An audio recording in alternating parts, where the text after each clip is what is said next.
մոր կրծքից պետք է դու հանդիսատես դաստիարակես։ Ես որ մի օր եթերից ասեցի հայ երեխուն, ես շատ եմ աշխատում ուսանողների հետ, փրկել է պետք հայ ընտանիքից, ես մտածում եմ հիմա ինձ կարող սպանեն։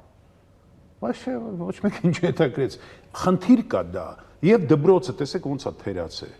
Այսինքն ինչ բարձր արվեստ, ինչ խորքային իմաստ, ինչի մասն եք խոսում։ Ինչի մասն եք խոսում։ Որտեղից է հանդիսատեսը դինի։ Եթե մենք արգել ենք դնենք գրականության կողմից գանք, դա կոպիտ սխալ է կարծում եմ ես։ Դա այն ինչ որ արգելում ենք, դա կծաղկի ավելի։ Ավելի կծաղկի կհերոսացնես կամ պիտի գաս այս կողմից։ Հանդիսատես շուկա ձևավորես, օգնի մեզ հակադարձել շուկային, ոչ թե գնալ կոնյունկտուրայի հետևից,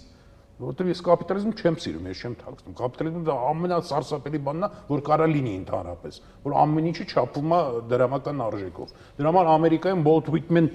ծախում են ամսական 3 հոգի, իրանց Պուշկինն է։ Ասում են լավ է չի ուրեմն, եթե 3 հոգի է ծախվում։ Այդքան բան, դա է կապիտալիզմը։ Մոցարտի կլարնետի կոնցերտ ամենալավ կատարումը 38,000 դիտում ունի, անունը չտամ, որ համալիրը լսում, նայեք ինչքան ունի։